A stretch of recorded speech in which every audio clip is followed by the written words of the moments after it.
Hola. Continuem ara amb una taula que fem des que vam començar, que és una taula de projectes d'actualitat que promouen les administracions en relació a la mobilitat amb visió de gènere. Aleshores, jo també parlaré, us explicaré una mica el paper que faré, però bàsicament venen dues companyes de l'àrea metropolitana, la Laia Soriana Montagut, la Montserrat Cabo, que són dos tècniques de mobilitat de l'àrea metropolitana i que ens venen a explicar el projecte que tenen les tècniques de mobilitat de l'AMB, del Departament de Mobilitat, el projecte de la mirada feminista. És a dir, com van integrant la mobilitat amb aquestes ulleres feministes en tots els projectes que elles desenvolupen a l'equip tècnic. També ve la Laia Mercader Ruiz, del Departament de Territori de la Generalitat de Catalunya. Ella és subdirectora de Transport Ferroviari de la Direcció General de Transports i Mobilitat, del Departament de Territori, i ens explicaran aquest pla estratègic de mobilitat i gènere que estan desenvolupant des de l'AMB. Després, finalment, parlaré jo, i jo, com sabeu, també formo part de la PTP, treballo a l'IRMB, però en aquest cas vinc a presentar unes dades vinculades amb tot el que hem parlat aquest matí de la mobilitat i el temps. Serà potser una mica més avorrit, donarem dades, però la idea és complementar, aterrar una mica quina és la realitat a partir d'aquesta enquesta de mobilitat en dia feiner que hem comentat, que promou anualment l'ATM. I bé, sense més, comenceu, si voleu, des de l'AMB. Endavant. Hola, molt bon dia a totes i a tots. Aviam, nosaltres ens presentem en nom de tot el grup de La Mirada, que com molt bé esmentava la companya, som un grup de tècniques de l'àrea de mobilitat, transport i sostenibilitat de l'àrea metropolitana de Barcelona, que ens inquieta, ens interessa i ens motiva a millorar tot el que és el transport públic des d'aquesta mirada feminista, no només a les dones, sinó també a tots els col·lectius que tenen especials vulnerabilitats, siguin infants, sigui gent gran, sigui persones, diguéssim, amb problemes d'accessibilitat, etc. Doncs bé, aviam si ho faig bé, perquè és el primer cop. A veure... Doncs sí. Diguéssim, abans d'entrar amb el contingut pròpiament de la presentació, fer un petit preàmbul de no només aquest interès que ens mou, sinó també de l'exigibilitat que es deriva de tot el que és el marc jurídic a nivell estatal i de Catalunya, que d'alguna forma insta, s'obliga, dirigeix a les administracions a dur a terme polítiques no només amb temes de mobilitat, sinó també amb temes d'urbanisme i de seguretat, diguéssim, a fer una planificació, un disseny, planificació i execució de totes aquestes polítiques transversals, sectorials i alhora que han d'estar coordinades entre elles per fer tota una ciutat, una xarxa, unes infraestructures, uns eixos des d'aquest prisma de la perspectiva de gènere. Feminista, que significa no només dones, sinó també d'aquests col·lectius que són vulnerables. Vull dir, ho dic com a preàmbul perquè de fet és obligatori i a vegades potser ens oblidem i és important posar l'accent amb aquesta, diguéssim, exigència perquè això ens dona força per impulsar totes aquestes línies, accions i projectes que s'estan endegant des de diferents administracions públiques i que des de l'àrea metropolitana i des d'aquest grup que som La Mirada, que estem dintre del que és l'àrea metropolitana, però amb una, diguéssim, autonomia i d'inquietuds que ens mou, per impulsar aquestes línies d'actuació. Doncs bé, dit això, també esmentar l'article 53 de la llei 1715, que és la d'igualtat entre homes i dones de Catalunya. En el seu apartat, no sé si és el 5 o 6, parlàveu del temps. He arribat tard perquè estàvem a l'àrea, però he sentit molt i el títol, diguéssim, d'aquesta jornada que estem aquí parla del temps.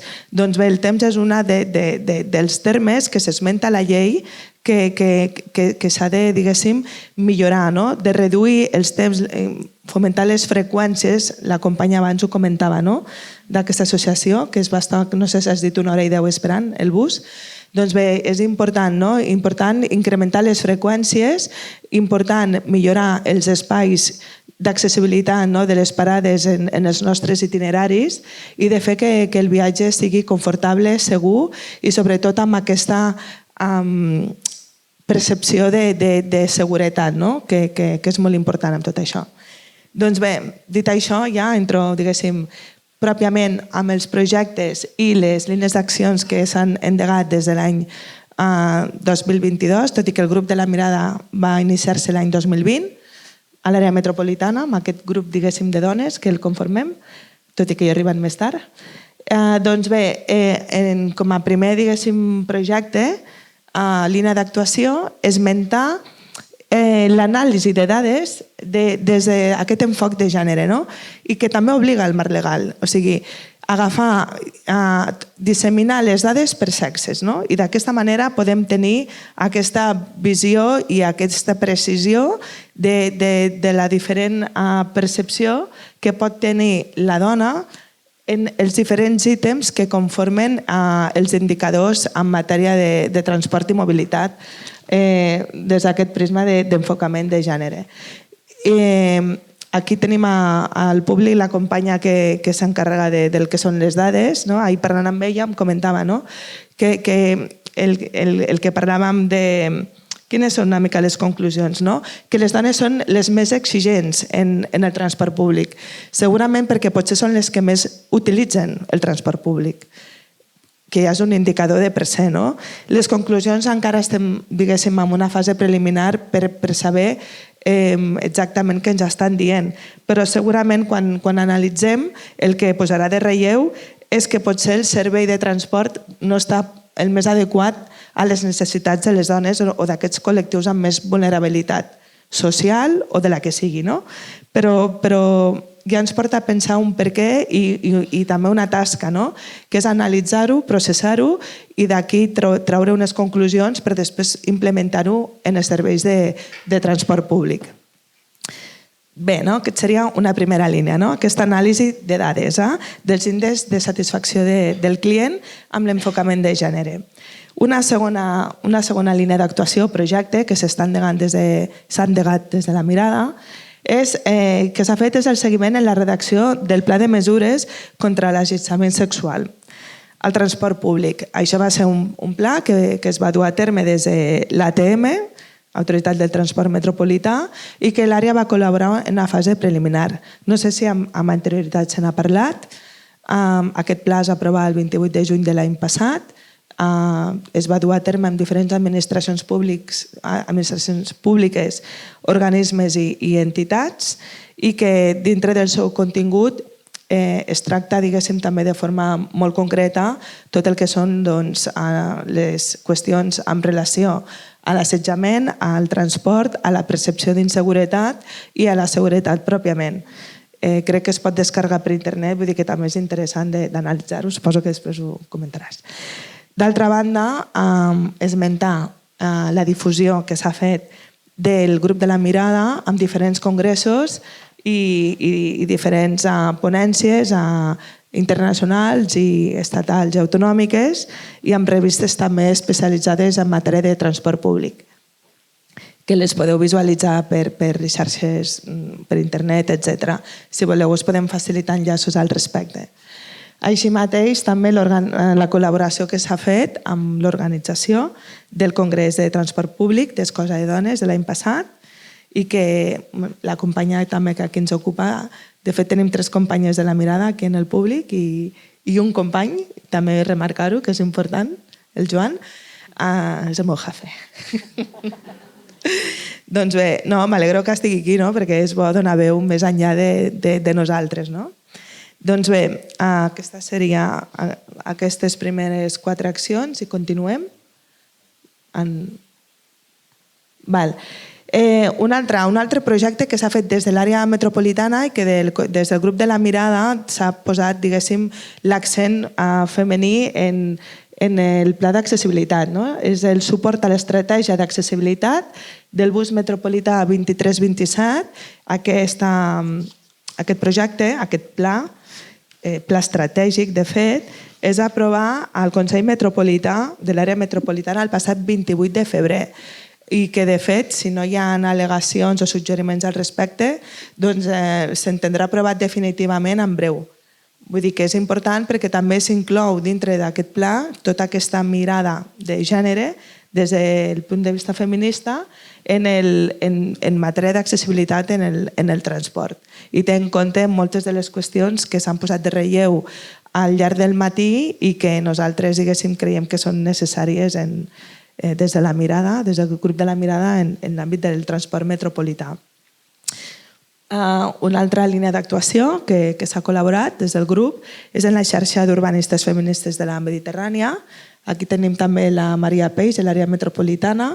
Ho dic perquè és un projecte que, diguéssim, es va liderar des de l'àrea internacional de l'àrea metropolitana, amb l'IARM i també en col·laboració amb el col·lectiu Punt 6, i que nosaltres des de l'àrea de mobilitat hem participat amb un grup de treball i també amb un grup de... i algunes de nosaltres hem fet un programa de formació, un pla de formació específic amb temes, diguéssim, d'urbanisme, de planificació urbanística des de la mirada feminista, però com bé sabeu la planificació urbanística, entre altres qüestions, tracta la mobilitat i el transport, perquè conformen part de la ciutat i són eixos vertebradors d'ella, no? I per tant són intrínsecs a la configuració de pobles i ciutats.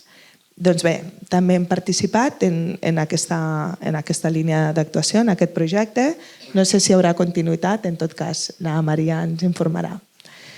Molt bé, després un altre projecte en el que hem col·laborat i que s'ha endegat i que, diguéssim, la Maria Conill, que està aquí entre nosaltres, ho ha, diguéssim, liderat, és el projecte Inclusify. És un projecte, un consorci que s'ha fet a nivell europeu, que després en parlarem, i bé, és també un projecte que és des d'una app de l'àrea metropolitana de mobilitat i que el que fa és donar veu a les dones en tot aquest àmbit d'actuació. Després ho desenvolupem. I un altre projecte de relleu, aquests dos darrers, diguéssim, són els que més força han agafat en aquest sentit, des del grup de la mirada, és el projecte El bus del nostre, que després la Montse Cabo el desenvoluparà.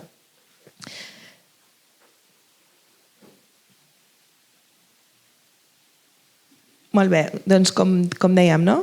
El projecte d'Inclusify de la comunitat AMB amb vosaltres és un projecte que es va crear en un marc d'un projecte europeu, Inclusify, amb un objectiu, no? Quin és? Empoderar, no? Donar força, no? Doncs fer creure i fer participar a les dones per fer possible una mobilitat més inclusiva, més segura i que s'adequi més a les nostres necessitats. Doncs aquesta idea, que es va originar des del grup de la mirada, es va consorciar, com veieu abans, els logos, amb diferents entitats, unes d'elles privades i altres públiques i altres consorciades, des de l'IARM, que és un consorci interuniversitari en el que també conforma està, diguéssim, dintre l'àrea metropolitana, que de fet és un instrument propi de l'àrea, AMB Informació, que també és una empresa dintre de l'àrea metropolitana, i després unes altres dues empreses, entenc que privades. Per tant, és un consorci público-privat que diguéssim ha donat possibilitat per crear aquesta aplicació dintre de l'app de mobilitat de l'àrea metropolitana.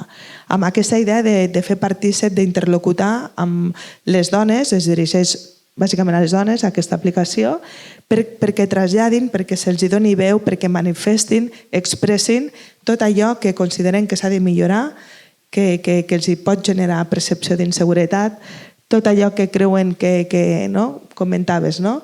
Em vaig estar 1 hora i 10 minuts esperant, doncs potser és un lloc on abocar aquesta informació. Per què? Per millorar el sistema. Tot és millorable, estem en una època de molts canvis a la ciutat de Barcelona, no? Temes de mobilitat, deies, es tanquen carrers, no? Per fomentar, diguéssim, l'ús i la convivència en l'espai públic, no? Que és un dels eixos també que generen i afavoreixen la seguretat i la percepció, no? De seguretat i que s'utilitzen els espais, els carrers. No?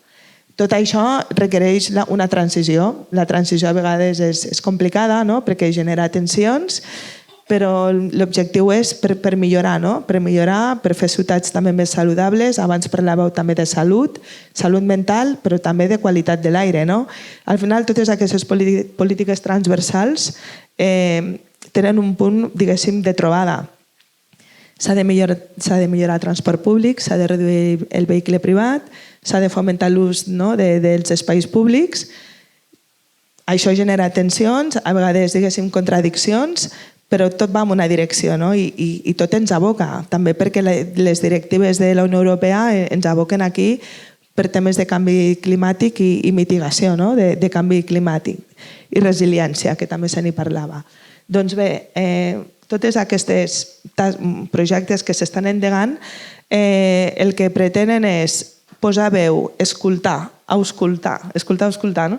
La veu de la dona en l'ús del transport públic per millorar l'eficiència dintre o sigui, l'eficiència tant en els recorreguts i també dintre dels mitjans de transport, en aquest cas són els autobusos. Quines eren les conclusions de tot aquest treball participatiu? Doncs bé, fruit d'aquestes enquestes i d'aquesta interlocució a través d'aquesta aplicació, el que més preocupa és la seguretat. La seguretat pot ser objectiva o subjectiva. En criminologia s'estudien des de diferents prismes. I tant és important les dades policials, però també el que inquieta, perquè al final una persona, si té por a utilitzar un mitjà de transport, si té por a transitar per un carrer, això l'inhibeix a utilitzar, sigui un transport públic o privat, com sigui un carrer. Llavors, tan important és la percepció com realment la comissió d'un delicte o d'una falta. Per tant, és important saber el perquè de la cosa, saber què els pot inquietar per borrar aquesta percepció d'inseguretat i fomentar l'ús del transport, en aquest cas el transport públic. Doncs bé, d'aquí es derivava que la seguretat era un dels eixos principals que inquietava amb aquestes dones i el tema de l'accessibilitat. Amb la qual cosa, el que hem de, des de les administracions públiques, el que hem, diguéssim, de dirigir els esforços és a millorar el transport i que aquest, sobretot, sigui segur, que alliberi i que intenti treure aquestes percepcions d'inseguretat, fer itineraris més segurs, fomentant la millora i el disseny dels espais públics i, sobretot, diguéssim, dels espais intersticials entre els destins i les parades i els centres urbans. Bé, no sé com n'he de temps, jo crec que ja està. Doncs passo la paraula a la meva companya, a la Montse Cabo, que continuarà amb el Bus és nostre. 5 minutets? Bé, jo explicaré el Bus és nostre.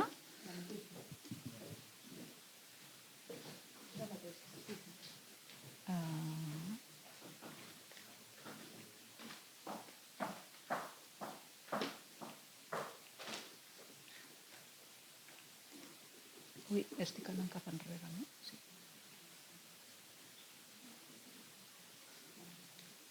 Bueno, jo explicaré el Bus és nostre. Primer ens trobem que tenim una xarxa d'autobusos metropolitans extensa que s'utilitza moltíssim. Llavors, aquestes tècniques que som nosaltres en el nostre grup de treball pretenem millorar-la. Llavors pensem, com la podem millorar? Millorar és molt ampli. Com la podem millorar? Pensem que sentint la característica principal d'aquest projecte hauria de ser sentir-la pròxima, sentir-la nostra. Llavors, estimular aquest sentit de pertinença que és el nostre espai, el bus. Llavors, com et sents teu un espai? Llavors, tens que crear un clima que et sentis segur i que estigui segurs, com ho fem a les nostres cases. Llavors, volem un bus que el sentim nostre, que el sentim segur i que el sentim confortable. Llavors, ja tenim el punt de partida. Què és el que volem? Volem millorar aquestes tres coses amb els viatges de l'usuària. Llavors, quins recursos tenim? Doncs tenim el recurs d'un contracte programa amb l'IERM i a través d'ell podem contractar una consultoria externa especialitzada en mobilitat feminista, que en aquest cas ha sigut Punt 6, col·lectiu Punt 6. Llavors, ara ja tenim tota la part tècnica, tenim aquestes 3 potes, comencem a caminar, llavors ens faltaria la part de l'experiència per saber com dibuixem aquest projecte nostre. La part de l'experiència la buscarem amb altres iniciatives, línies d'accions que hagin promogut les administracions locals, les administracions internacionals o institucions o associacions no governamentals i, a més, amb la nostra pròpia experiència com a usuària, perquè jo tinc la meva experiència com a usuària de la Montse, que va des de la meva casa fins a la meva feina, que està a la zona franca, i agafo aquest bus. Però és molt ric saber quina experiència tens, doncs té la Laia, té tal, quina experiència tenim totes, i llavors sumem. I això és molt difícil perquè són molt disperses, però aquesta és la nostra ambició. Llavors, sabem que si rebusquem i estudiem l'estat de l'art, que és aquestes iniciatives que han fet locals, internacionals, i més una forma d'arribar a aquestes experiències que tenim nosaltres pròpies, aquesta suma farà un pla de treball, unes aportacions a un pla de treball que és el nostre pla de treball. Llavors comencem, no sé com ho faré perquè m'han dit 5 minuts. Això, no m'estàs traient alguna cosa? No. Bueno, vale, vinga, va. Doncs llavors, tenim... No em puc treure jo, si vols. Bueno, tenim l'estat de l'art. A l'estat de l'art hem buscat, i llavors aquests estudis i polítiques, llavors hem vist unes potes que són com 8, i llavors veieu que, no sé com explicar, ràpid, a Guatemala hi ha una creació d'un observatori contra l'assetjament sexual, hi ha plans i programes, per exemple, Bilbao fa una revisió del seu pla de mobilitat urbana, hi ha formació a Bogotà, per exemple, han format amb enfocament de gènere a treballadors de l'àmbit de la mobilitat i el transport i a policies perquè puguin rebre aquestes víctimes d'assetjament sexual i sàpiguen com acompanyar-les. Hi ha, per exemple, si baixem a baix a tecnologia i digitalització, hi ha unes apps oficials que, per exemple, aquí es diu Bájale al acoso, o altres apps no governamentals com No me llames nena a Colòmbia. També nosaltres estem implementant aquesta app que deia la meva companya, la Laia, d'Inclusify, perquè volem estar connectades totes amb aquesta xarxa. Hi ha una normativa i protocols. Quito s'ha instal·lat unes cabines que diuen Cuéntame, i llavors tant els que són assetjats sexualment com aquells que han pogut ser testimonis poden contar-lo, i llavors l'administració pot fer alguna cosa amb això. Llavors passo a les marxes exploratòries. Aquí tenim... Les marxes exploratòries és un mètode participatiu feminista que consisteix en fer un recorregut amb dones diverses per analitzar elements favorables i desfavorables que condicionen la mobilitat quotidiana. Llavors, nosaltres vam dir, vamos a hacer unes marxes. No sabíem ben bé què eren, però necessitàvem tocar-nos totes i saber com es movem. Llavors, era el mes de juny, al juliol i agost no volíem fer-les ja perquè potser en aquest període canvien les nostres modes de moure'ns, perquè ja no anem al col·le a portar els nostres fills o perquè venen les vacances, llavors ho vam fer tot molt apretat al juny. Vam patir perquè volíem tirar-ho endavant al juny i llavors vam fer uns dinar-quatres que són aquests, i els vam penjar per les parades d'autobús, allò algun company de mobilitat les anava penjant, i llavors sí que és veritat que teníem també, havíem pogut fer alguna crida a centres cívics i per tenir més contactes, o per saber que arribem més lluny.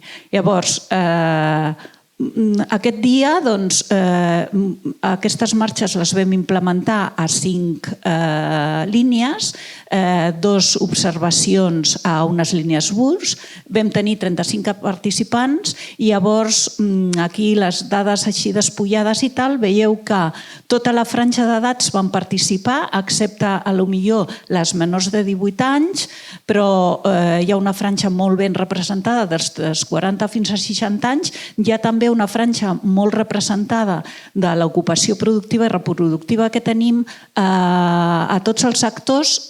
La més gran, diguéssim, era les que tenim una feina remunerada a compte aliè, també jubilades, voluntariats, i llavors la més petita seria les que treballen per compte pròpia. Tu fes-me senyals. Bueno, ja estem, si vols fer un moment més, però pràcticament és que si no, no arribarem. Bueno, doncs jo vull explicar una mica la marxa que vam tenir, la marxa exploratòria que vam tenir amb el bus, per exemple. Vam agafar uns busos molt diferents, un d'àmbit urbà, com per exemple a Horta, un d'àmbit interurbà, com per exemple aquesta que explicava la companya, que és la L95, que va des de...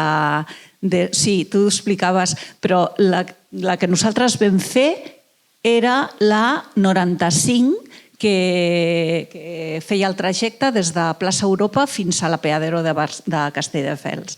Llavors, aquesta va ser molt maca perquè no sabíem si vindria gent o no, però quan vam arribar a la parada de Plaça Europa vam veure que hi havia gent ja que ens estava esperant i que ens identificava perquè portàvem una bossa de l'AMB i que volien explicar-nos, volien pujar-nos amb elles a l'autobús perquè visquéssim el que elles vivien cada dia, però a més amb molt carinyo cap al bus. Llavors, com li tenien aquest carinyo al bus, ens volien explicar què és el que elles patien d'allò, per millorar-lo. Llavors, vam tenir, ens vam sentir com si fóssim al Google i agafessin el ninotet del Google i el posessin sobre el carrer. A nosaltres aquestes dones ens van agafar i ens van posar dintre de l'autobús. I llavors ens van alimentar amb totes aquestes experiències. Llavors va haver una dona que va venir des de l'Apeadero de Castelldefels expressament fins a Barcelona, la Carme, per explicar-nos, per exemple, que ella feia servir aquest transport públic per tot, per anar a Belvitge, que és una zona que és un centre que atén 2.000 pacients, tot el sud de Catalunya, per anar a comprar a Castelldefels, per anar a Barcelona.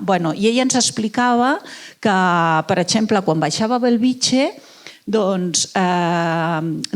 sentit des de Castelldefels fins a Barcelona, baixes a l'altra banda de tota la C32. Llavors, té que passar tot aquest túnel per sota de 6 o 8 carrils motoritzats fins a arribar a l'altra banda. Ens explicava que no hi ha manera, que és una línia recta soterrada, que als extrems, extrem, acaba amb unes escales o amb una rampa a 90 graus, amb la qual cosa és impossible des del túnel veure què t'espera al darrere.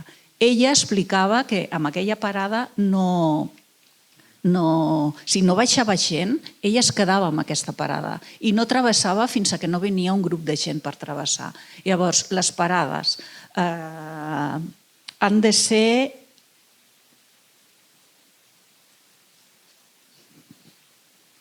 Me'n vaig al final.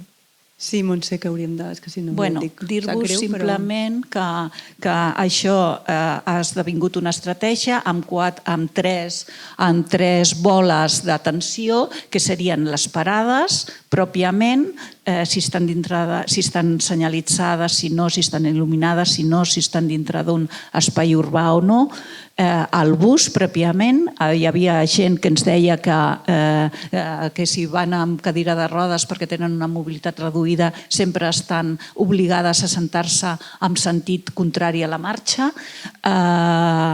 Hi ha persones que diuen que no arriben a dalt a agafar-se perquè no tenen l'alçada estàndard. Quan no hi ha alçada estàndard, hi ha alçades diverses. Hi ha gent que ens diu que les parades no poden seure perquè no tenen el cul estàndard. No hi ha culs estàndards. Serveis i línies, clar, és que, no sé, és que són moltes coses que ens heu aportat i que són per nosaltres mateixes. Llavors, dir-vos que totes aquestes estratègies s'han implementat amb unes línies d'accions que, per exemple, una de les línies de les estratègies... Podeu compartir, estarà tot online, vull dir que et pots penjar. Bueno, explicar-vos que totes aquestes accions és el nostre projecte, ho implementarem, és el nostre somni i gràcies per obrir-nos els ulls i res més. Gràcies. Bé, continuem. Ens canviem de lloc jo i la Laia perquè té que llegir números... Sí? Fas dreta? Doncs vinga. Vols que aquí igualment? Ja està. Vols que em posi aquí?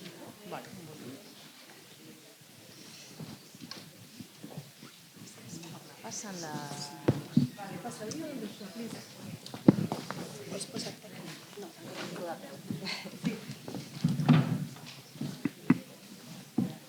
Hola?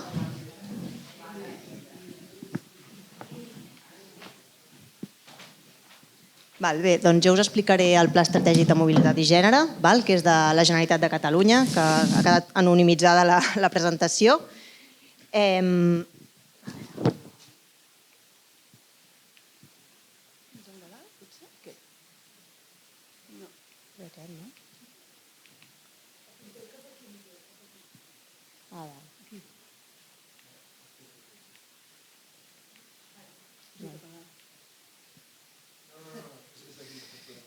Quin botó és? No funciona. Al darrere. Doncs estava patant aquest.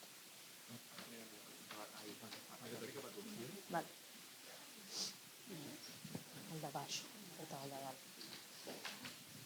No m'entretindré en l'article de la Llei d'Igualtat Efectiva entre dones i homes, que ja ha sortit abans. Aquí una breu descripció sobre com es divideix entre transport no motoritzat, transport públic i transport privat, la mobilitat entre homes i dones. Com podem veure aquí, clarament, la dona utilitza molt més el transport públic i l'opció no motoritzada que el transport privat, i això s'accentua a les zones rurals, com poden ser Ponent, Terres de l'Ebre o el Pirineu i Aran. Aquí també és interessant una xifra que no apareix a la diapositiva, que és el motiu de desplaçament. Si fem la mateixa anàlisi segregant per home i dona el transport obligat, el transport per feina o estudi i el transport personal no obligat, veiem que en el cas de les dones la majoria es desplacen, un 45% aproximadament, per motius personals obligats i en canvi un 35% per feina o estudis. En el cas dels homes s'inverteixen aquests percentatges. La mobilitat personal no obligada es manté a l'entorn d'un 20% i, en canvi, els desplaçaments de la part dels homes és també centrada en feina i estudis.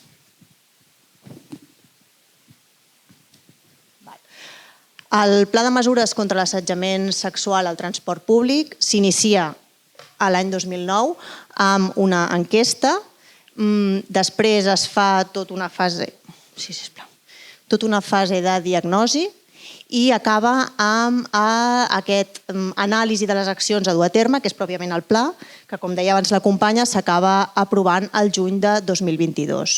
És un pla que es va dur a terme de manera conjunta entre el Departament de Territori de la Generalitat, l'ATM, com ella explicava, i també l'Institut Català de les Dones. I van tenir participació altres administracions locals, operadors de transport i associacions d'usuaris.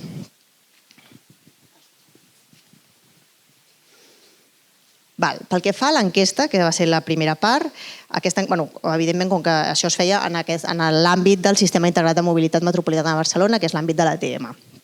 Els resultats d'aquesta enquesta són que un 64% de les dones han patit en alguna ocasió una situació d'assetjament sexual al transport públic i que aquest assetjament s'ha vist agreujat a mesura que disminueix l'edat de les dones encastades. I això és una foto actual, és a dir, no es va preguntar a les dones de més edat si havien patit algun assetjament quan eren joves, sinó actualment, sent més grans, n'han patit menys. Això contrasta amb el percentatge d'homes que han patit aquest assetjament sexual, que és exactament la meitat, aproximadament un 32% dels homes. I, per tant, concloem el que ja sabem, no?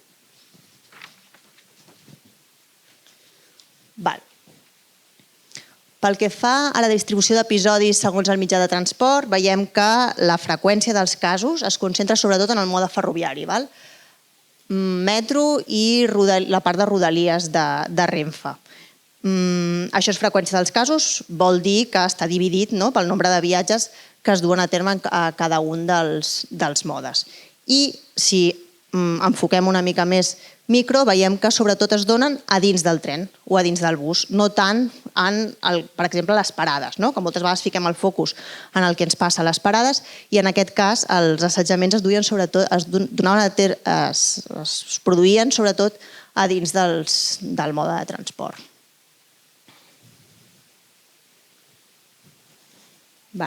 Si el que analitzem és com reaccionava la víctima encastada, veiem que la majoria evitaven l'agressió.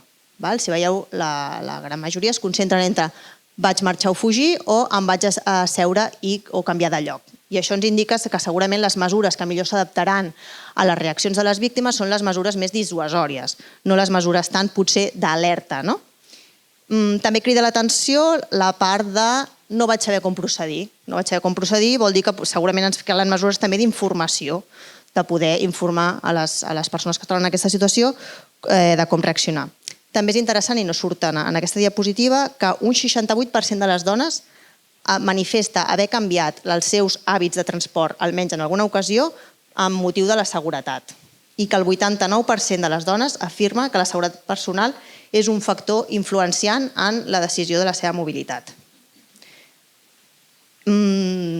Això ens enfoca molt clarament cap on han d'anar les polítiques, que també, com deien des de l'AMB, van d'anar molt centrades en millorar aquesta seguretat del transport públic. I també un 89% de les dones procuren acompanyada quan es desplaça. Això ens indica una limitació en termes d'independència, de mobilitat de les dones per culpa d'aquesta manca de percepció de seguretat al transport públic.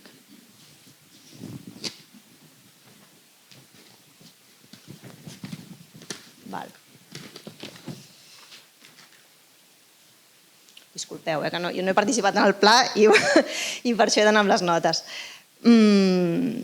D'acord. Si ens fixem en les mesures de seguretat per prevenir l'assetjament als mitjans, les mesures que s'han valorat més o menys positivament per part de les dones encastades, veiem el que ja intuïem amb el cas de les respostes, que les que tenen una millor valoració són les que tenen a veure amb, que són mesures dissuasòries, que són les 3 primeres. A més, per exemple, n'hi ha una que és el dispositiu d'alerta, auxili i socors, que vindria a fer una funció similar a les aplicacions de mòbil. I, en canvi, els dispositius d'alerta tenen major valoració que les aplicacions. Per què? Segurament per això, perquè els dispositius d'alerta provoquen també una dissuasió. Que jo tingui instal·lada una aplicació al mòbil no ho veu l'agressor i, per tant, no té aquest efecte. D'altra banda, els homes perceben les situacions d'assetjament sexual al transport públic menys freqüentment les valoren de menor gravetat i tendeixen a atorgar menor utilitat a les diferents mesures de seguretat de les dones. Ara veurem també que com que les professions en el món del transport estan històricament molt lligades als homes, doncs el disseny d'aquestes mesures ha estat normalment androcèntric i, per tant, no ha pogut respondre de la manera que perceben efectivament per enfront al que les dones perceben. Això és una mica el que deia i que també ja totes sabem, que és que en el sector del transport i l'emmagatzematge la major part de les posicions són ocupades per homes i no per dones.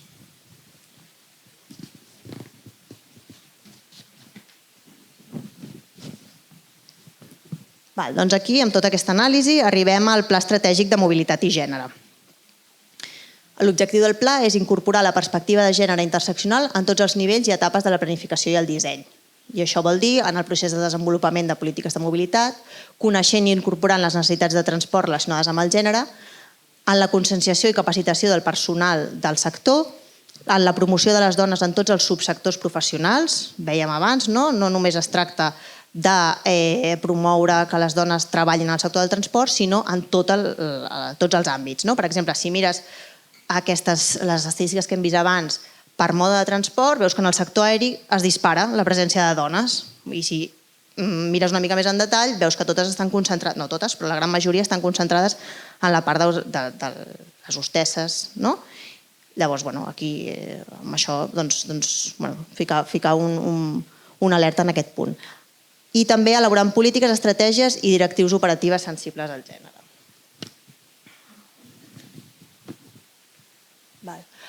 Per fer el pla estratègic, que està pendent d'aprovar-se, s'ha seguit tot un procés participatiu amb el conjunt d'agents que veieu aquí llistats. No entraré perquè com que anem justes. Hi ha 4 eixos estratègics i 3 línies transversals en el pla. El primer és l'eix que ens permet conèixer millor la mobilitat en perspectiva de gènere. El segon es centra en mesures per erradicar les violències masclistes i agressions cap a les dones en el sistema de transport. El tercer, en enfortir la paritat de gènere en la cultura institucional i en el sector professional del transport. I el darrer, en atendre les necessitats i patrons de viatge de les dones de forma efectiva. Les línies transversals, les de qualsevol pla, informació, monitoratge, avaluació, vinculació amb diferents sectors i la participació i, per últim, la governança i la normativitat i gestió pública.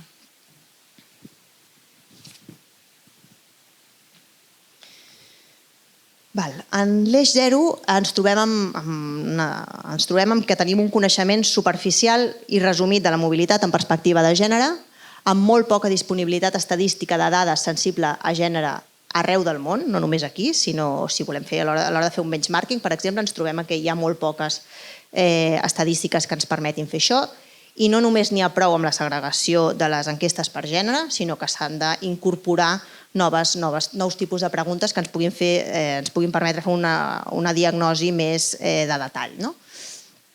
I també ens trobem amb un baix nivell de consciència general dels vincles existents entre gènere, mobilitat i desenvolupament sostenible. Algunes accions, analitzar la perspectiva de gènere interseccional la mobilitat a les àrees metropolitanes de Catalunya a partir d'enquestes origen-destinació, identificar les necessitats i restriccions de les dones en el transport públic, tenint en compte que les que no poden accedir-hi o les que han renunciat a utilitzar-lo, analitzar les vivències de les dones vers les violències masclistes viscudes als diferents àmbits de mobilitat i als espais públics relacionats amb el transport, impulsar la recopilació de dades sobre casos de violències masclistes per part dels diferents operadors de transports i conèixer la representació de les dones ocupades en el sector, com hem vist abans, tenint en compte també els subsectors.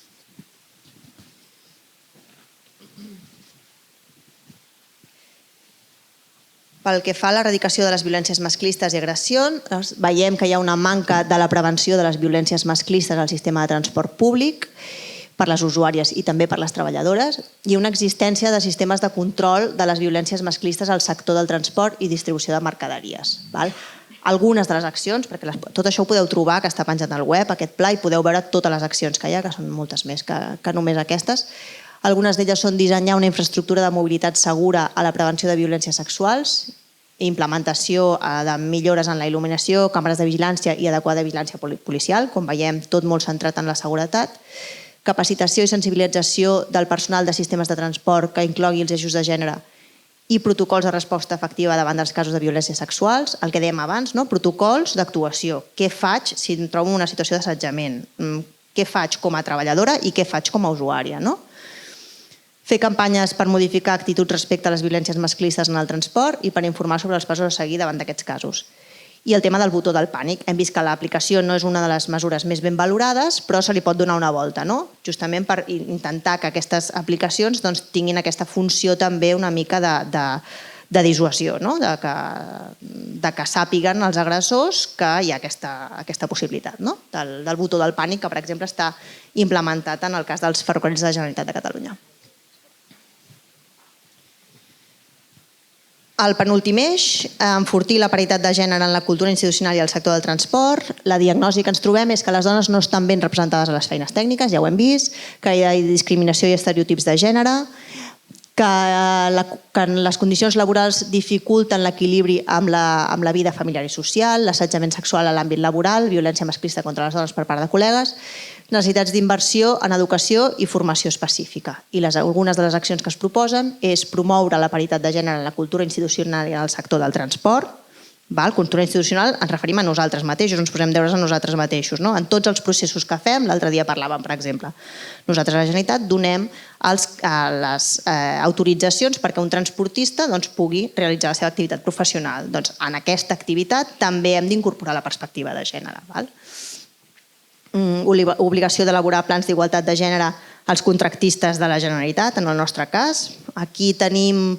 La veritat és que això s'ha anat treballant i ens trobem, per exemple, amb problemes amb alguns sindicats que no estan per implantar aquests plans d'igualtat de gènere, que és una cosa també a reflexionar, i implementar processos per avançar cap a la paritat de gènere en àrees o subsectors amb menys de 30% de les dones del seu personal, el que hem dit abans del sector de l'aviació.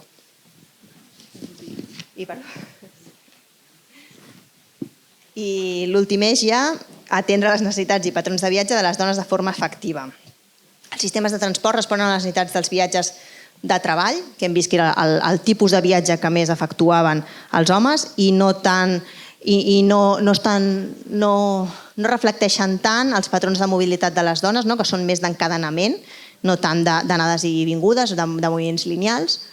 El concepte innovador de la mobilitat relacionada amb tenir cura d'altres persones, s'ha de tenir en compte reconeixent i donant més valor en aquesta feina. També hem vist abans això, el tema de les estadístiques de que les dones fan servir més el transport públic i, per últim, el disseny de projectes i serveis que no prenen en consideració la perspectiva de gènere interseccional. Per exemple, abans és una contradicció a la que arribem. Parlàvem abans, hem parlat tota l'estona del temps. Quan es fa una variant en un poble, es decideix moure la parada de l'autobús del centre del poble a la variant. Per què? Per guanyar temps de viatge. Això que implica que la parada està en un lloc molt més solitari i molt menys, que té una percepció de seguretat molt menor. Que ens trobem que llavors s'utilitza menys per part de les dones, quan inicialment la mesura era per millorar el temps de viatge.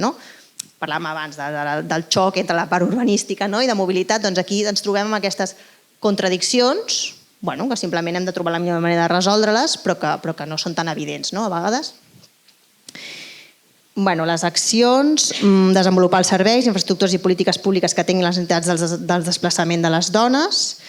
Aquí crec que també a l'Ajuntament, no sé molt bé a on, però crec que s'està estudiant la possibilitat de donar transport gratuït per les persones que acompanyen els titulars de targetes roses, per exemple. Jo estic acompanyant una persona que té el transport gratuït, però jo no el tinc.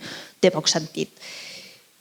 Incloure la transversitat de gènere en els dissenys dels plans, programes i projectes d'infraestructures, promoure alternatives de mobilitat efectives i sostenibles per les dones, reduint la bretxa de gènere, i les marxes exploratòries, introduir les marxes exploratòries en tot el que és els previs, el disseny de plans, programes i projectes, que ja han explicat les companyes de l'AMB.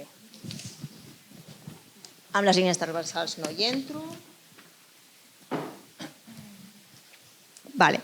Properes actuacions. Aquí, doncs, ara mateix s'estan començant a implementar aquestes mesures del Pla contra l'assetjament sexual al transport públic. S'han fet tasques d'informació i formació amb el personal de les empreses operadores de transport. S'han fet protocols, s'estan redactant protocols unitaris i bústies específiques de denúncies. S'està treballant en el projecte de parades a demanda. Aquí també ens estem trobant amb problemes en què els conductors no estan, i conductores no ho veuen clar, perquè deixar, sobretot els menors, quan parlem de les parades de demanda, és per dones i per menors, deixar un menor fora d'una parada formal, diríem, doncs repercutiria en responsabilitat per part de la conductora o conductor. Anàlisi de punts foscos de la xarxa. Aquest pla contra l'assetjament sexual ha tingut bastant d'èxit perquè s'ha fet, de fet des de Polis ens van demanar traduir-lo a l'anglès i ens han contactat ciutats com Milà, Budapest i Praga per replicar un pla o fer-ne un de similar inspirat amb el nostre. I per últim, doncs, això.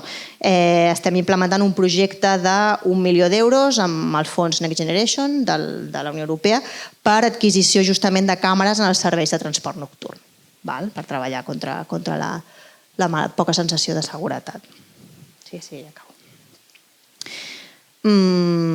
S'ha fet també una guia pel disseny d'espais públics en perspectiva de gènere interseccional, s'està acabant de treballar perquè l'hem treballat juntament amb el Departament d'Interior i s'hi han incorporat les marxes exploratòries també per al disseny d'aquest pla. S'han fet unes recomanacions per a una mobilitat en bicicleta i vehicles de mobilitat personal en perspectiva de gènere a Catalunya. També el teniu penjat a la web del departament. Aquí s'ha vist que només de tots els usuaris de bicicleta només un terç són dones. I tornem amb el mateix. Hi ha molts carrils bici que no estan il·luminats, que travessen parcs que a la nit no donen aquesta sensació de seguretat. També hi ha hagut dones que es queixen dels carrils bici que estan molt a prop del carril de circulació i una de les mesures que serviria seria, per exemple, avançar com es fa amb les motos, però en els carrils bici perquè no estiguessin parades al costat dels vehicles. I, per últim, això, que s'està tramitant el pla estratègic que us acabo de presentar per la seva aprovació definitiva pel govern.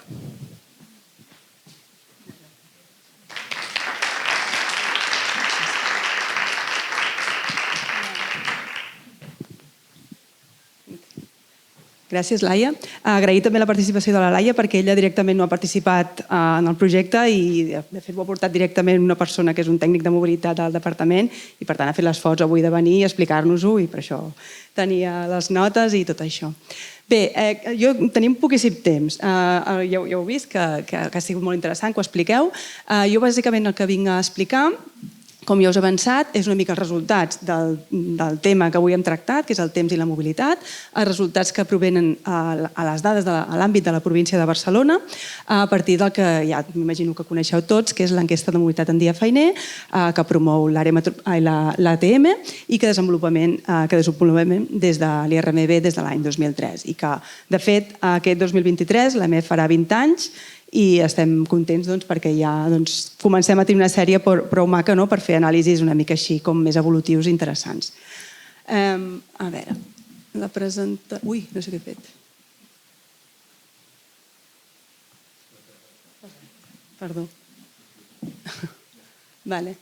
Bàsicament, us faré una petita introducció així superràpid, jo ja tinc tendència a parlar molt ràpid igualment. Després el que hem fet és una actualització de les infografies amb dades de mobilitat, que les fem cada any. El que fem és una mica explicar el que ha explicat la Laia, amb les últimes dades que tenim, el repartiment modal segons el gènere, els motius de mobilitat, aquesta diferència és l'ús dels mitjans de transport. I bàsicament les projectaré un momentet per explicar si hi ha alguna cosa interessant, però les penjarem com sempre, les tindreu a disposició i bàsicament és una actualització de les anteriors. Després donaré 4 dades de les dades de l'AMF que acostumem a posar als informes en temes de temps, distribucions horàries i finalment un estudi que hem fet recentment que vinculem aquests temps amb les distàncies i les velocitats, que al final és un lligam dels 3 elements, si no s'acaba d'entendre una cosa amb l'altra. I finalment, si em dóna temps, que ho dubto, unes petites conclusions. Aquí teniu accés a tot el que és l'EMF, teniu el tríptic, des de la web de l'IRMB, teniu els diferents informes a la web de l'Observatori de Mobilitat de Catalunya, podeu accedir, es pot fer la petició de les microdades i, per tant, creiem que cada vegada té més interès en la mesura que s'introdueix cada vegada més aquesta vessant social i de perspectiva de les persones de la mobilitat, i estem veient que cada vegada hi ha més interès en aquesta enquesta. Una mica, el quadre comparatiu des de l'any 2003, l'univers poblacional, el territori cobert, el nombre d'entrevistes. Penseu que és una enquesta que fem cada any amb una mostra de 10.000 enquestes, que no hi ha precedent, o sigui, a nivell estatal no n'hi ha cap altra que sigui amb les mateixes característiques, i per tant ens fa una radiografia molt interessant dels perfils socials, d'aquesta mobilitat diferenciada de les mobilitats quotidianes.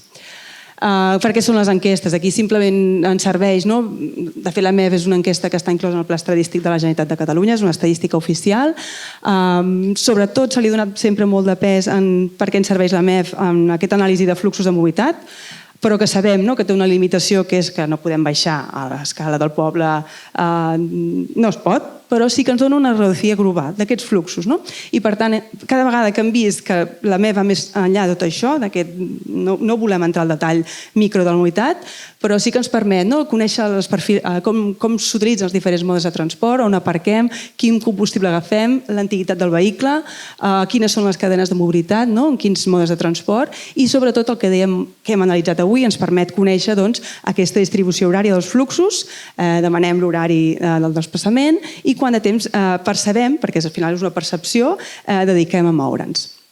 Evidentment, ens serveix per conèixer aquests patrons de mobilitat segons perfils socials i demogràfics, les valoracions i també les predisposicions més enllà de com ens movem, si ens permet fer anàlisis més en detall, o fins i tot, ja que tenim aquesta sèrie, observar aquests canvis conjunturals o més estructurals en qualsevol dels temes anteriors, l'ús dels mitjans de transport, si hi ha hagut una tendència o l'impacte, per exemple, de la Covid. Hem vist amb el Covid que l'any 2021 són anys que són difícils ara per començar a treure conclusions, és a dir, són anys que la mobilitat activa va créixer molt i aquesta mobilitat propera, la ciutat més de barri, que parlava abans la Carme, ho vam notar moltíssim. Podem veure si realment es donen canvis estructurals en els fluxos territorials de la mobilitat, en l'esquema, les centralitats urbanes, aquest tipus d'anàlisi, i si en perfils socials i per edat, per sexe o per nivell d'estudis, per exemple, hi ha canvis estructurats, per exemple, en l'ús dels mitjans de transport. Comencem a veure algunes tendències, però aquesta anàlisi encara no l'estem fent en profunditat. No sé, si vols passar un segon les infografies, tampoc entraré. Espera, a l'inici, exacte. Bàsicament no hem actualitzat tot, però el que sí que hem fet és actualitzar les dades de l'any 2021. I, bàsicament, expliquem les immobilitats, abans de començar a explicar les mobilitats, és a dir, les persones que declaren un dia feiner que no surten de casa, hi ha un biaix clar de gènere, hi ha més dones que no surten de casa, que pot estar explicat per moltes raons, però en part per aquestes cures, no? Els motius de mobilitat, jo crec que no val la pena entrar, sabem totes que ens movem ja per les cures, no? I que ens desplacem menys, per exemple, per anar menys a la feina. Els mitjans de transport, aquí també veieu, perquè us ubiqueu una mica, el verd són les dones, així per anar més directes, veiem que ens movem més caminant, més en transport públic i menys en vehicle privat. Aquest és un any específic, que veieu que són dades del 21, on transport públic està down, o sigui, és un any complicat, en principi els valors no haurien de ser tan baixos a partir del 22 i, per tant, tenir en compte aquest biaix de la pandèmia.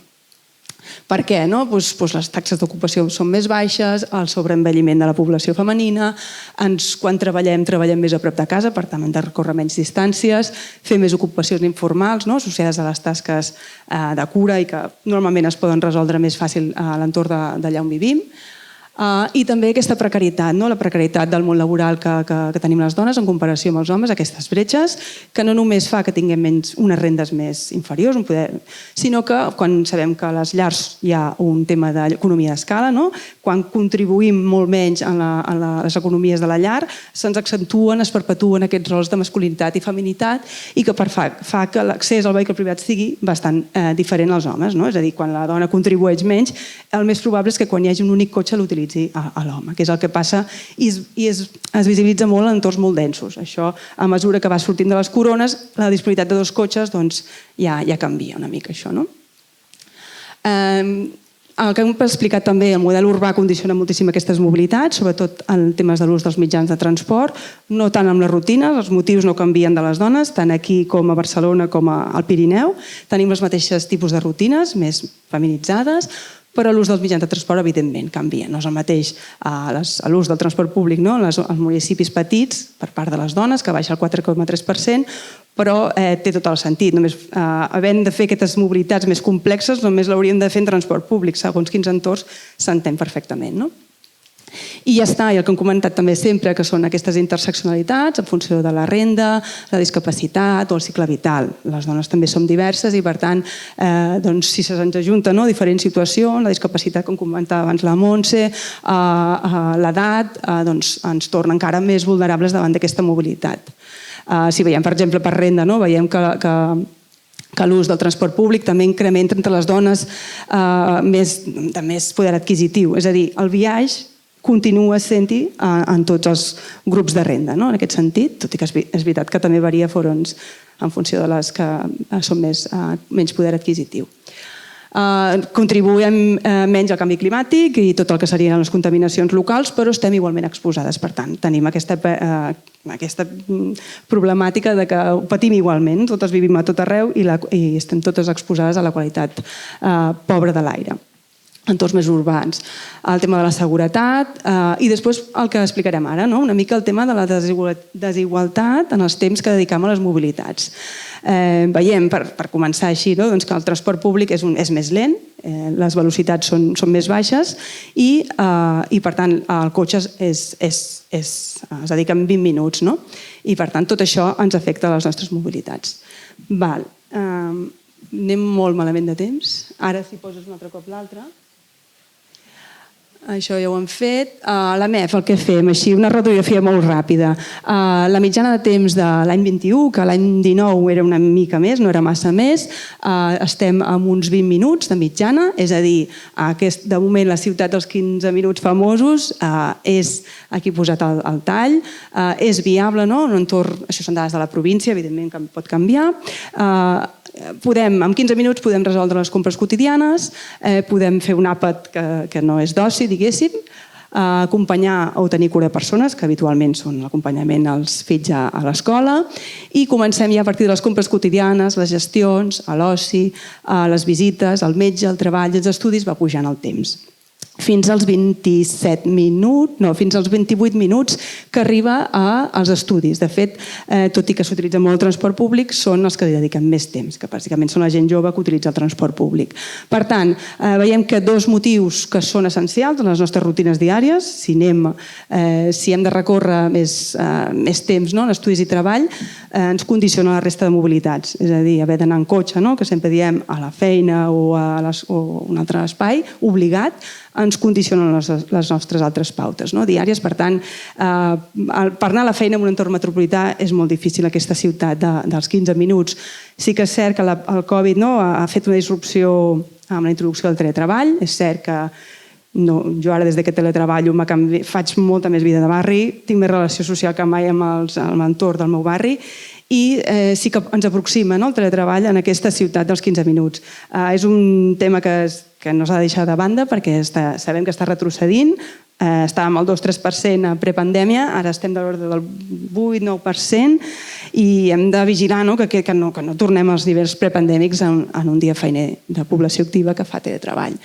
També ens permet la MEF veure aquesta distribució horària diferent entre homes i dones. Els homes, per exemple, inicien els desplaçaments més aviat per aquestes jornades laborals, les dones tenen puntes horàries clàssiques de 8 a 9 del matí, per exemple, al migdia, de 11 a 1, que són les compres quotidianes de les senyores que van a comprar, persones jubilades, o recollida dels infants, de nens que van a dinar a casa. També a la tarda, l'hora punta s'inicia abans, segurament per aquestes sortides a les escoles, i els homes els acaben més tard els desplaçaments. Aquí tenim aquesta sèrie que us deia, posem dades des de l'any 2011 a l'any 2021, aquesta restreta relació entre el temps que dediquem a la mobilitat i els motius de mobilitat. Tenim aquests 25 minuts de la mobilitat ocupacional, que aquí inclou estudis i feina, i la mobilitat personal, aquestes mobilitats molt més pròximes. I el tema, que tot i que són mobilitats percebudes, no deixa de tenir present que el transport públic implica dedicar-hi més temps en qualsevol de les situacions i per tant tenim uns valors del 35 minuts i en vehicle privat hi dediquem més temps, tot i que ara, com veurem, les distàncies acostumen a ser més elevades. Aquí una mica farem una anàlisi d'una anàlisi recent que hem fet per un estudi per l'ATM, que és aquesta relació entre espai i temps. És a dir, sabem que la velocitat, de fet, que ens comentava la Carme, és la relació que expressa entre el temps que utilitzem i l'espai que recorrem. Per tant, el temps és allò que ens apropa i ens allunya els espais i dos llocs s'acosten no només en funció de la distància, sinó que el temps que utilitzem. I bàsicament la tendència que fem des de fa unes quantes dècades és utilitzar, recórrer més distàncies amb el mateix temps, l'anem mantenint. O sigui, no l'aprofitem per fer altres activitats, sinó que el temps el mantenim. I el que fem és poder anar més lluny, ampliar aquestes accessibilitats territorials. Sabem que els desplaçaments laborals a les darreres dècades, aquest procés de metropolització va créixer sobretot, però també hem vist a partir de l'EMEF que al període de 2009-2019 l'autocontenció municipal, és a dir, els desplaçaments que es fan al municipi on vivim, han anat disminuint. Per tant, les distàncies sembla que la tendència, tampoc radicalíssim, tendien a anar creixent. I el que es deia, la erupció de la pandèmia, l'autocontenció vam veure que va créixer i posant-se en valor aquesta ciutat propera, la ciutat pròxima, dels 15 minuts. Aquí us he posat una mica la relació que hi ha entre la distància, durades i velocitats segons els motius i que està totalment lligat amb els modes de transport de cada un als quals s'associen. Sabem, per exemple, que per anar a la feina la distància mitjana d'un desplaçament és de 12 minuts i de 10 quilòmetres, són quilòmetres, per anar a estudiar. Penseu que això és a partir de 16 anys, els infants seria una altra escala. I que la mobilitat personal i tant opcional com ineludible, gastem, evidentment, menys distància. Què fa? Doncs aquestes velocitats que comentàvem són diferents. La velocitat per anar al treball, que bàsicament és perquè s'utilitza molt més el vehicle privat, és de 30 km/h i el que fa és que el temps, que és la del mig, no sigui especial més alta. Per exemple, veiem que els estudis hem de dedicar més temps. I ja ens explica, comença a veure el que hem anat explicant al matí. El mateix segons mitjà de transport. Veiem que els mitjans de transport condicionen totalment els temps. Caminant fem una distància de 1,4 quilòmetres, en bicicleta 4,5 i en vehicle privat aquests 12 quilòmetres. Però que a l'hora del temps, atès aquella velocitat, que són els 38 km/h, al vehicle privat una durada de 20 minuts. Per tant, és molt competitiu, en general, el vehicle privat. Què passa aquí? Que aquesta velocitat que recorrem es veu modificada segons aquesta distància. Sabem que en distàncies més petites ni el vehicle privat ni el transport públic tenen unes velocitats molt àmplies. El que sí que veiem és que a mesura que la distància de desplaçament s'amplia és molt més competitiu el vehicle privat, que és el vermell. I això és el que condiciona bé aquestes mobilitats. Aquí fem ja una anàlisi de les mateixes variables, una mica diferent. Em sap greu perquè me n'estic anant. Bàsicament, aquí, en lloc de posar el temps mitjà per desplaçament, fem l'acumulat de diari. Una persona de mitjana fa 77 minuts diaris recorreguts de mitjana per persona al dia i veiem que, és important, que bàsicament no hi ha diferències substancials, malgrat que sí que n'hi ha les velocitats i les distàncies. És a dir, en tant que utilitzem més el transport públic i caminem més, que són desplaçaments més lents, doncs fa que realment no hi hagi un canvi molt gran entre el temps que dediquem. Aquí he volgut posar també les dades per edat, que també és interessant. Una mica la mateixa conclusió, sí que la gent de més de 65 hi dedica una mica menys de temps, però penseu les velocitats. Han d'adaptar les ciutats a aquestes velocitats que són molt diferents segons les edats. Hem d'adaptar la ciutat. Són distàncies petites a unes velocitats petites. Aquí és exactament el mateix, que és una miqueta la mateixa conclusió segons situació laboral. I res, finalment, aquí la conclusió hem fet, això són tot dades de segons per dones, en aquest cas, hi ha un patró claríssim, és a dir, la distància mitjana per persona al dia que recorrem és molt més alta en funció del territori que vivim. És a dir, més densitat, més complexitat i aquesta diversitat, aquesta ciutat pròxima, la distància que recorrem diàriament és molt més petita. És aquesta ciutat, evidentment, a mesura que l'oferta de transport públic disminueix, la densitat, el nombre d'habitants, el nombre d'usos, de fet, tots són variables que estan totalment correlacionades entre elles, veieu clarament com funcionen, menys diversitat, menys complexitat, més distància que recorrem. El que sí que veiem que és molt interessant, la velocitat, que la canviem. Per tant, el temps que dediquem segons els territoris no canvia, és a dir, tenim una franja de temps acumulada a totes les persones. Per tant, el que canvia és el temps que acabem a les velocitats. Bàsicament aquesta és la conclusió, no varia substancialment. Bàsicament, la MEF ens ajuda a comprendre, tot i que és una enquesta, una eina de mobilitat, ens ajuda a comprendre també els usos socials del temps, no tant per la variable temps, sinó per explicar aquestes activitats que fem. La durada mitjana és de 20-22 minuts, la majoria se superen aquests 15 minuts, per tant, hem de treballar per aquesta ciutat real dels 15 minuts. Distàncies més llargues no sempre impliquen costos temporals més elevats, sinó que depèn d'aquests mitjans de transport i aquests motius. I el temps diari, aquests 77 minuts, i pràcticament no varia segons perfils socials ni àmbits territorials. I el que us he dit, també no hi ha diferències importants, malgrat que utilitzem modes més lents, com és el caminar, o amb menys velocitat, com el transport públic. Per tant, acabem dedicant una mobilitat molt semblant entre homes i dones. Bé, he anat molt ràpid, ho sento, però així he pogut dir alguna coseta.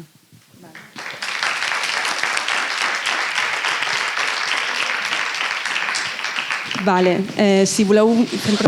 Si hi ha alguna cosa... És molt tard, ho sentim. Si hi ha alguna pregunta, doncs la feu i si no, doncs tancaríem.